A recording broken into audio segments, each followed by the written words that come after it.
성공이 여러분 안녕하세요. 학원문서TV 미스터 몬스터입니다. 반갑습니다. 이번 영상에서는 학원비 인상 시점이 이제 다가오는 시점들이 보통 고려하시는 그 원장님들이 많으실 것 같아요. 그쵸? 자, 그러면 학원비 인상할 때 또 언제 어떤 방법으로 인상을 해야 됩니까? 라는 부분에 대한 내용으로 이번 영상을 시작하도록 하겠습니다. 그러면 여기에서 이제 봐야 될 게 말 그대로 학원 인상 시점부터 생각을 해줘야 될 것 같아요. 근데 학원 인상 시점이다 라고 하게 되면은 이렇게 보셔야 될 것 같아요. 크게 보면은 그 요인들을 조금 분석해 보면은 두 가지 요인이 있을 것 같아요. 어떻게 해요? 라고 하게 되면 첫 번째는 자발적인 인상이 있어요. 자발적인 인상이 뭡니까? 엄마가 그냥 갖다 주나요? 네. 아빠가 갖다 주나요? 이게 아니고 자발적 인상이다라는 얘기는 자연스럽게 인상이 되는 거죠. 자, 예를 들면 학년이 이동될 때 학년마다 만약에 차등적으로 원비를 받는 학원이 있다라고 하게 되면 자발적 인상이 될 거잖아요. 그렇죠? 그래서 원비에 대한 인상 구간 자체가 만약에 학년 이동이다라고 할 수도 있고요.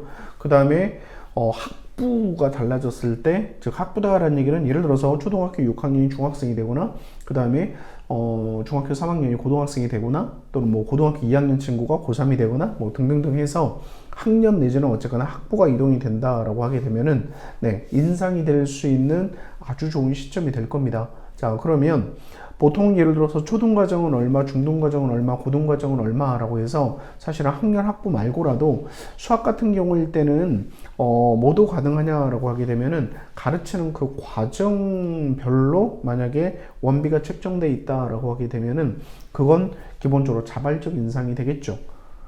그러면 그 자발적 인상에 대한 시점도 크게 보면은 두 가지가 될 것 같아요. 어떻게 해요? 라고 하게 되면 자발적 인상은 학교 기준으로 3월 달에 특히나 이제 초등부 아이들 같은 경우일 때 보통 어머님들이 생각하기에 학원에서는 보통 중고용 학원 쪽에서는 예비 학년이다라고 하게 되면은 기말고사가 끝나는 그 시점 보통 이제 12월이거나 아니면 1월이거나 라고 할 때 겨울 학기가 시작된다라고 한다면 예비 학년 베이스로 보기 때문에 보통 그때 학원 원비가 인상이 됩니다라는 부분들로도 시작이 되기도 하지만 또 하나는 초등부 같은 경우일 때는 보통 초등 어머님들 같은 경우일 때는 생각을 이렇거든요. 학교에서 수업 시작하는 데가 만약에 3학년에서 뭐 2학년에서 3학년으로 올라간다라고 하게 되면은 3학년이 되는 시점이 무슨 예비 3학년이에요. 우리는 3월달에 3학년이니까 3월달입니다라는 이 고정관념을 갖고 있어요. 특히나 학년이 더 낮으면 낮을수록 그렇습니다.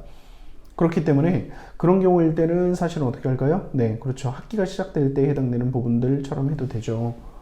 그리고 만약에 예비 학년을 더 땡긴다라고 했을 때 만약에 중3 아이들이 예비 고1을 나는 여름부터 시작하겠다라고 한다면 여름 학기일 수도 있는데 대체적으로 보게 되면 자발적 인상이 가능한 부분들이다라고 하게 되면 학교 학기가 시작되는 3월이거나 또는 학원의 학기가 시작되는 겨울 학기가 시작되는 12월 내지는 1월이다라고 하는 부분들이면 크게 부담스럽지는 않을 수도 있어요. 자, 그런 경우일 때는 어머님들도 거의 충분하게 인지를 하고 있을 만한 내용일 것 같아요. 자, 그런데 이제 문제는 비자발적 인상이죠. 비자발적 인상이다 라고 하게 되면은 학년이나 학부가 이동이 되거나 또는 인상이 되는 어떤 패턴들이 없는데 갑자기 학원에서 올리겠습니다 라는 거죠. 자, 예를 들어서 중학생이 되면 원래는 뭐 10만 원이었는데 우리 학원이 이제 중학생이 되면 15만 원으로 올리겠습니다 라는 것은 학부가 이동이 된다 하더라도 10만 원에서 만약에 초등 5만 원에서 중등 10만 원으로 됐는데 갑자기 10만 원이 아니고 15만 원으로 된다 이런 경우가 해당되겠죠. 그러면 거기는 시점이 따로 없잖아요. 원장님이 원하는 시점이 결국은 인상하는 시점이 되지 않을까라는 거죠. 그러면 인상 시점에 해당되는 부분은 말 그대로 자발적 인상이 되게끔 해서 유도를 하냐라는 것과 비자발적 인상을 해서 어찌 보면은 학원에 대한 수익률이라든지 여러 가지 경영 환경을 개선시키겠다라는 부분들로 원장님이 원하는 시점에서 비자발적인 인상을 시켜도 괜찮다라고 봐요. 자, 1번에 해당되는 자발적인 시점은 사실은 뭐 자연스럽게 벌어지는 거니까 땡큐할 입장인 건데 2번에 해당되는 부분은 고민이 많죠. 저도 인상해야 되는 시점에 해당되는 부분은 할 때는 사실은 고민이 많습니다. 왜냐면 그 고민에 대한 이유가 있기 때문에 그래요. 그게 마지막 때 한번 말씀드릴 거고요.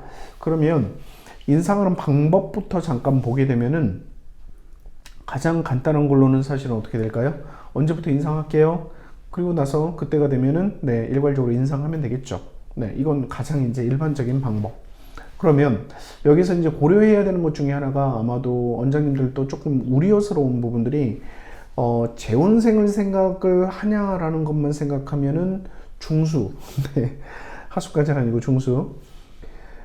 이건 그 금액을 원비를 인상을 한다라는 부분들은 재혼생들이 혹시 엄마들이 부담스러워하지 않을까라는 부분들에 대해서 경감을 한다라고 한다면 교육적인 마인드로 접근하는 중수인 거고, 사실 어디까지도 생각을 해야 되냐라고 하게 되면, 그러면 시장 바깥에서 보는 재혼생이 아닌 신규 입장에서 봤을 때는 우리 학원에 대한 다양한 프로그램이나 선생님이나 또 나를 경험해 보지 않은 분들이잖아요. 경험하지 않은 분들이 우리 학원에 대한 프로그램 시스템, 뭐 학원에 대한 전반적인 것에 대한 가치 판단을 그만큼 할 건지 해당되는 그 고민. 그래서 크게 보면은 재혼생에 대한, 재혼생 학부모님들에 대한 배려 차원에 대한 것과 고민과 신규생들이 우리 학원을 바라보고자 하는 가치 환산에 해당되는 부분에 대한 고민, 이 두 가지가 동시에 있겠죠. 그러면 어쨌거나 재혼생에 대한 부담 경감 하는 방법을 잠깐만 보시게 되면은, 재혼생들한테 해줄 수 있는 부분들은 사실은 좀 정해져 있는 것 같아요. 크게 보면은 재혼생들한테 해줄 수 있는 방법은 사실은 두 가지밖에 없는 것 같거든요. 하나는 기간을 유예시켜 주는 거예요. 그러니까 기간을 유예시켜 준다는 얘기는 어떤 의미냐면은, 자, 예를 들어서 중학교 3학년 아이예요. 중학교 3학년 아이인데 7월이에요 또는 8월이에요 라고 얘기를 했을 때, 자, 우리는 언제 11월부터 만약에 원비를 인상을 하겠습니다 라고 하게 되면, 고지 자체는 만약에 8월이다 라고 하면 8월부터 고지를 해주세요. 그 다음에 고지가 됐다라는 부분들은 신규생들은 그만큼 받으세요. 대신에 재혼생들은 네, 11월부터 받겠습니다 라는 부분들로 유예를 시켜주는 거죠. 이게 이제 가장 흔한 방법. 자, 그런데 거기에서는 좀 주의하셔야 될 게 있어요. 이걸 무턱대고 이렇게 했다가는 네, 교육청 감사 나오잖아요. 난리가 나요. 방법상에서는 좋은데 그 방법에 조금 디테일한 무엇을 놔둬야 된다라는 거예요. 자, 어떤 의미냐면은, 교육청에 신고를 만약에 10만 원으로 했어요. 원래는 예를 들어서 원비가 8만 원이었는데 만약에 인상해서 10만 원을 받습니다. 자, 그랬는데 10만 원으로 받는데 신규생들은 10만 원을 받아요. 그런데 재혼생들은 기존 원비에 해당되는 8만 원을 받잖아요. 그러면 네, 위법해요. 그게 이제 포인트가 돼요. 원장님들은 좋은 마음으로 재혼생들을 배려하는 차원으로 그만큼 받아놨는데, 그게 네, 법적으로 보면 위법하다라는 거죠. 신고된 금액 이하로 받으면 안 되거든요. 신고된 금액이 10만 원이면 10만 원 받아야 되기 때문에 재혼생들도 또 똑같이 받아야 된다라는 거죠. 그러면 거기에 따른 무엇을 할 수 있는 그 무엇을 뭘로 줄 건지에 대한 걸 오히려 플러스 알파로 원장님들께서는 생각을 해 놓으셔야만 혹시라도 이 방법을 택할 때 문제가 생기지 않습니다. 이거 정말 주의하셔야 되는 것 중에 하나예요. 왜냐면 저희 같은 경우일 때는 거의 지역마다 1년에 보통 한 번에서 두 번은 매번 나와요. 매번 나올 때 제일 먼저 점검하는 것 중에 하나가 적절한 원비를 받고 있는지를 무조건 점검합니다. 그렇기 때문에 당연히 영수증 줘보세요 라는 걸 제일 1번으로 봐요.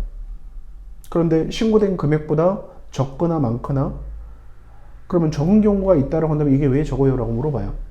아, 그런 경우일 때는 예를 들어서 7월 1일부터 온 게 아니고 네, 7월 14일부터 왔습니다. 그렇기 때문에 이게 일할 계산했더니 이렇게 됐어요 라는 부분들에 대한 걸 저희가 증명을 해줘야 돼요.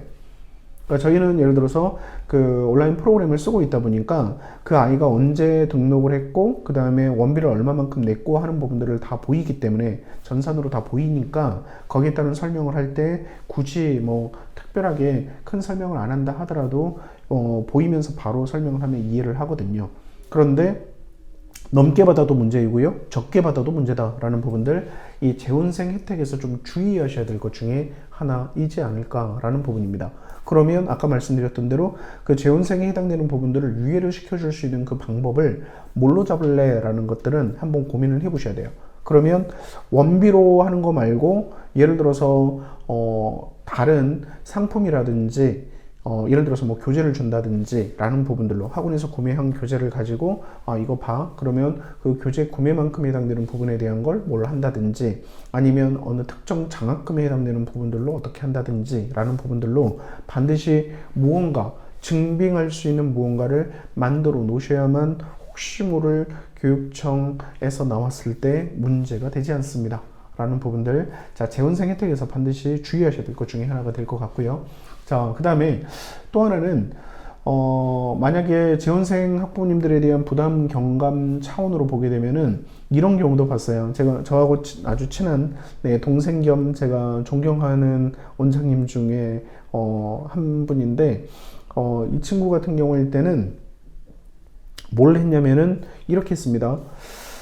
시점 기준으로 재원생은 그대로 유지시켜요. 이것도 아까 재원생 혜택하고 사실은 관계돼 있다 보니까 이건 좀 주의하셔야 될 것 중에 하나예요. 주의하셔야 된다. 자, 그러면 거기에 따른 부분들이 어쨌거나 교육청 신고 내용과 약간 이원화시켜서 원비를 뭐 신고를 해놓든 어쨌거나 법적으로 문제가 안 생긴다라는 가정하에서 지금 말씀드려 보면 재원생은 유지를 시켜요. 만약에 처음 등록했을 때 8만 원이었어요 라고 하게 되면 그 친구는 계속 8만 원 쭉 갑니다. 언제요? 라는 얘기는 아까 예를 들어서 학년이나 학부에서 변경하게 되는 그 시점이 도달할 때까지는 그냥 냅두는 거예요. 대신에 신규생들은요 이미 자 10만 원으로 신고해 놨기 때문에 10만 원으로 받을 겁니다 라고 하면 10만 원이에요. 자, 이때 문제는 신규생들 엄마들 입장에서 보게 되면은 맘상하겠죠. 아니 쟤는 왜 8만 원인데 왜 우리 아이는 10만 원이에요? 라는 부분이고, 물론 학원에서 얘기해 줄 수 있는 부분이다 라고 한다면은 이제 10만 원으로 인상이 됐는데 재원생들 같은 경우일 때는 그 재원생에 대한 혜택 베이스로 이렇게 진행이 된다라고 기존에 안내했다라고 저는 들었는데, 그러면 나중에 인상이 될 때 이 친구도 어떻게 될까요? 만약에 12만 원으로 인상을 했다라고 한다면 이 친구도 10만 원으로 계속 어느 시점까지는 가겠죠. 그런 부분들에 대한 혜택까지도 충분히 설명을 하고 있다라고 하게 되면은 어느 특정 시점까지는 충분히 혜택을 주셔도 된다라는 건데, 아까 여기서 절대적으로 주의하셔야 될 것 중에 하나, 인상할 때 인상에 대한 방법이라든지 이런 것들은 원장님들께서 그건 고민은 많이 하시는데 정작 중요한 교육청에서 나왔을 때 해당되는 부분을 증빙할 수 있냐라는 부분들을 정말 보셔야만 해요. 실질적으로 거기에서 문제가 발생을 했다라고 하게 되면은 엄청난 행정 조치를 당할 수도 있거나 벌금을 물 수도 있거나 하는 부분들 반드시 주의하셔야 되는 부분 중에 하나입니다. 최근에 저희도 나와가지고요 일일이 다 대조하고, 심한 경우일 때는 예전에 아마도 2년 전이었는데 2년 전이면 교육청이랑 그 다음에 도교육청이랑 등등등 다 나왔고, 그 다음에 거의 한 4시간 정도 소방까지 한꺼번에 다 나와가지고 하여튼 처음부터 끝까지 다 봤었어요. 차량이다 라고 한다면 뭐 차량 선생님 등록되시는 선생님, 그 다음에 성범죄 경력초에 뭐 등등등에 해당되는 모든 것들, 어찌 보면은 소화기 하나에 그 위치에 들어가 있냐라는 것들도 점검하고 했기 때문에 점검에 해당되는 부분이 나왔을 때 해당되는 가장 기본적인 거, 원비하고 관계되어 있는 것과 선생님들 신고하는 부분들, 이 두 가지는 반드시 지켜주셔야 되는 것과, 그 다음에 하나만 더 한다라고 하게 되면은 인테리어 내에 인테리어가 수정이 됐다라고 한다면은 당연히 바꿔주셔야 되는 거, 신고 수정해 주셔야 된다라는 거, 이거 세 가지는 그건 좀 큰 덩어리니까 그렇습니다.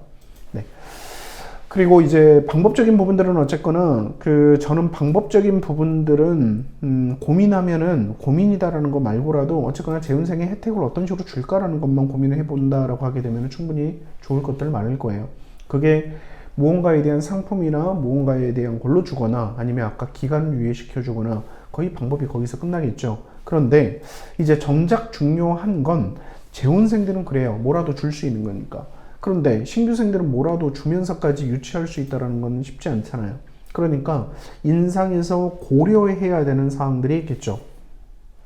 자, 인상을 왜 합니까? 학원비 인상을 왜 합니까? 라고 하게 되면은 선생님 급여가 높아졌고요.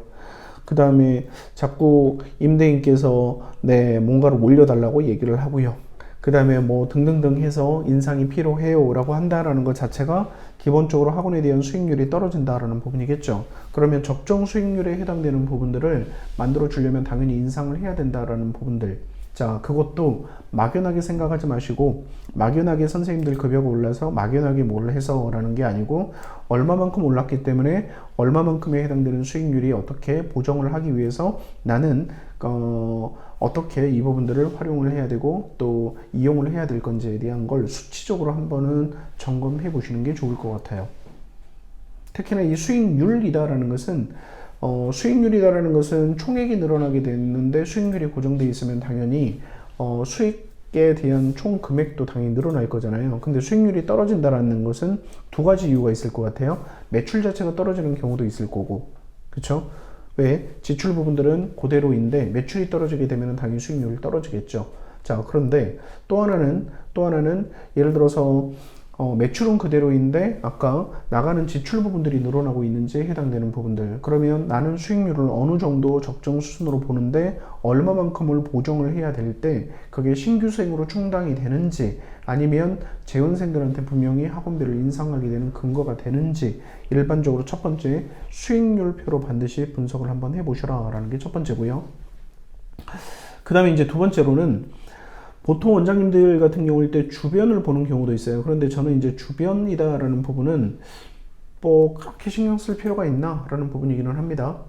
네, 오히려 주변하고는 보기 전에 저는 나를 봐야 된다라는 생각이에요. 그 나다라는 게 뭐예요? 라고 하게 되면은 우리 학원에 대한 포지셔닝이 뭘까? 자, 우리 학원에 대한 포지셔닝이 만약에 다매 상품인지 가치 상품인지, 다매 상품이다라는 부분들은 싸게 많은 아이들이 다니는 학원인지 아니면 예를 들어서 100명짜리 학원인데 싸게 다니는 건지 아니면 50명짜리 학원인데 비싸게 다니는 건지에 따라서 어차피 원비가 2배다라고 하게 되면 매출이 똑같을 거잖아요. 그런데 100명이 수용하는 공간이 있고 50명이 수용하는 공간이다 라고 한다면 지출 구조는 다를 거잖아요. 선생님 구조도 다를 거고. 자, 그래서 우리 학원에 대한 포지셔닝이 시장에서 어떤 상품을 가지고 있는 학원인지 해당되는 분석, 이게 저는 필요하다고 봐요.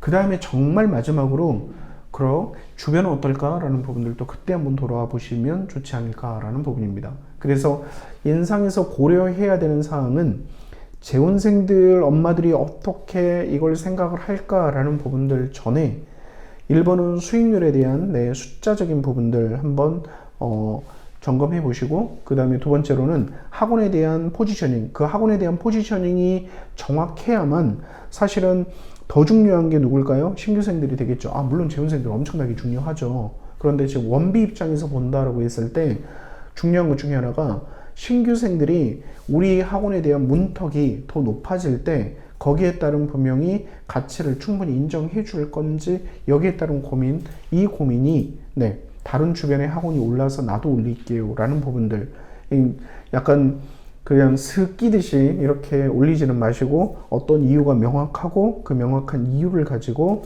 어머님들을 설득하게 해주는 게 재원생들 어머님들한테도 그 부분들에 대한 이해, 그 다음에 신규생들 어머님들한테도 인정, 이렇게 되지 않을까라는 생각입니다.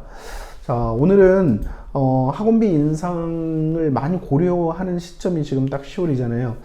얼마라고 할까? 그 다음에 인상해야 되나 말아야 되나? 그 다음에 어느 시점, 12월에서 할까? 1월에서 할까? 3월에서 할까? 라는 그 고민이 한참 지금 있을 때 시점이다 보니까 이 학원비 인상하고 관계되어 있는 주제를 잡았습니다. 다음 시간에 뵙겠습니다. 감사합니다.